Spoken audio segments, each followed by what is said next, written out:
Welcome into our First Alert Fastcast here in the Action 2 News newsroom. I'm Brittany Schmidt. Thanks so much for joining us here. We have a lot that we're following this afternoon, so we'll get right to it. We started with breaking news this afternoon that you likely saw here in a push alert from our digital desk. So police are surrounding a home on the east side around the area of 1200 block of Day Street due to an incident. You saw that map there.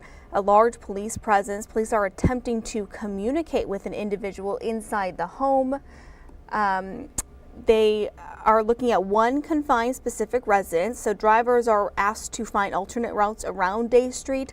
There's that map again where it shows you exactly where it is. So that would be to find a temporary way around it because St. George Street, North to Baird Street, along North Irwin Avenue are closed temporarily, and it's also temporarily closed between Harvey Street and Smith Street and George Street. So please kind of avoid that area. We did talk to police recently, hoping to get a little bit more information about exactly what's going on. They didn't tell us which house it is, but we do have a crew on scene, and we'll have further details later on this afternoon. Another major story that we've been following for 5+ years now, actually since 2017 in Columbia County, corn milling company Didion Milling, let me pull this up here, agrees to pay over $1.8 million in penalties and make major safety improvements there. OSHA reports this is due to an explosion at the facility 6 years ago that killed 5 workers and injured others. Didion is required to develop a safety system, work with experts, and train employees in safety. The company will also work closely with OSHA to ensure safety. The settlement comes after 2 company officials were found guilty in October of falsifying documents and obstructing an OSHA investigation. The company also pleaded guilty to related charges and agreed to pay more than $10 million to the victims and a $1 million fine. Other company officials have admitted guilt to various charges and are still awaiting sentencing.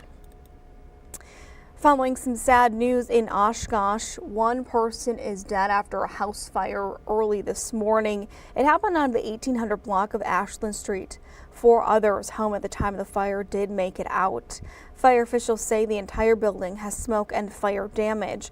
Oshkosh Fire, says the working smoke alarms helped the family get out. No word yet on how the fire started, but investigators do not suspect foul play. President Joe Biden has said that he will be in Milwaukee on Wednesday. This is the release we got this afternoon from the White House in Washington. This is what President Biden plans to talk about, his economic and investment efforts when it comes to small businesses and economic boosts for the middle class. So he will be here in Milwaukee on Wednesday. Moving on to a story that Emily Riley is following for us this afternoon, a partnership to speed up licensing for nurses. Wisconsin DSPS is partnering with state's private colleges and universities to speed up that process because we know that there's an expected gap in the near future, and we're already struggling to fill those positions with nurses. So a new tool, LEAP, makes the process in between testing and licensing shorter. So it will be less frustrating for students, colleges, and employers. DSPS leaders say the field with the greatest need for faster licensing is, of course, nursing. It will help fill some of the many open positions in the healthcare at a faster pace in our state. Again, Emily Riley looking into that for us as well. Now let's take a look outside. It is beautiful outside. Here we have our Shawano Sky Cam. The sun is shining. It is beautiful outside. Let's bring Bo in to talk a little bit about that sunshine and what we can expect throughout the rest of the week. Hey, Bo. Hey, so yeah, the sunshine, it is just beautiful outside. It doesn't even feel like December outside. I know. It doesn't. It feels like a trick. It does. It's like it's tricking you. It's making you relax your guard. But right. Don't worry, we're just early in the winter season. I'm sure more cold weather will come. But I know a couple of towns like Sheboygan's already reached 50 degrees, and other towns did too. It's all thanks to high pressure. High pressure is over the Ohio River Valley, and it's pumping in a lot of warm, nice air into our area. It is causing a little bit of breezy winds, but I think people will be okay with the breezy winds if it gets them mid to upper 40s for highs.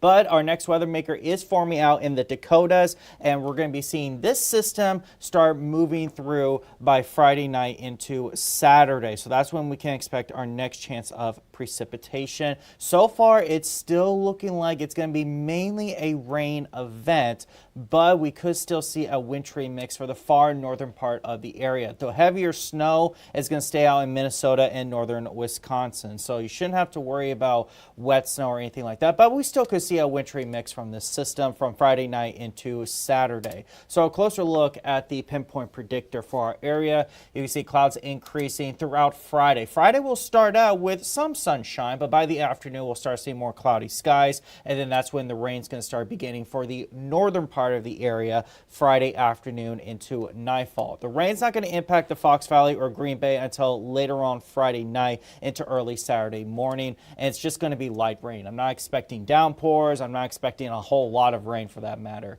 And then you can see by Saturday afternoon into nightfall, it starts wrapping up. So for us, we're not expected to get a whole lot of rain. Further north you go, they might get a little bit more. So like Forest, Florence, Menominee County, Michigan might get some decent amount of rain. The rest of us, it's just going to be a very light rain. And then look at the snowfall potential. Hardly anything in our area. But if you go up to northern Wisconsin this weekend, be aware they are expected to get a little bit more snow, especially if you go up to like Duluth, Ashland, Wisconsin, up into the UP area. They are expected to get a couple of inches of snow. So plan ahead if you are going up there this weekend. If you're staying down here, you should be fine. We'll be on the warmer sector of the system, so rain looks to be the primary factor. By the time we hit the Packers game on Sunday, it'll be done. So no worries there. So yeah, if you're hoping for a white Christmas, this is not the system that's going to do it.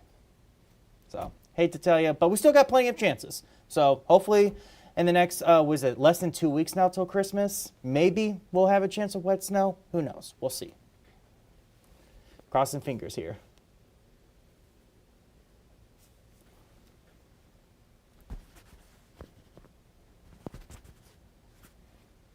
Sorry, Bo. Thanks for letting me know. My mic was off.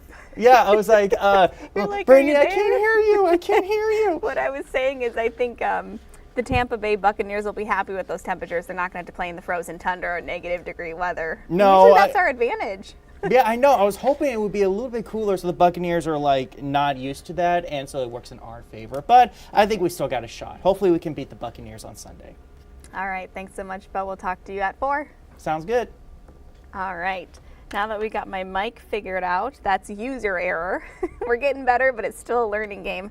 Let's talk a little bit about what we're expecting to see here later on in our shows. As we mentioned, we're following some breaking news in Green Bay. Didion was a big story for us today too, but here tonight at 4, holiday cookies for people at Pillar Shelters. At 4:30, Cammie Rapson is filling in for Chris Roth on the 4:30. She's talking to Animal Control in Fond du Lac. She's talking to the Fond du Lac City Manager about its recent contracts with 3 new agencies to handle animal control within the city. At 5 o'clock, the De Pere School District is laying out a plan to move forward with several referendums and making some changes based on community feedback from a recent survey. And then at 6, you've got your small towns with Jeff Alexander. He is going to take us to Appleton to see hundreds of nativities from around the world. Jim and Kathy Wiebel received their first nativity scene as a wedding gift 52 years ago. And while they never intended to become nativity collectors, it just kind of happened, and Jeff Alexander is going to bring it to us here later at 6 p.m. So just a quick reminder that we are, following some breaking news here in our area. I want to bring that up for you again. I'll play some video here for you and tell you exactly where it is. So over on Day Street, police, large police presence over there on Day Street. They were asking drivers to seek alternate routes They were trying to make communication with an individual inside of a home and just one singular home. They were asking drivers to kind of avoid that area. We did have a crew on scene. We'll have more information on this story as it develops here later this afternoon.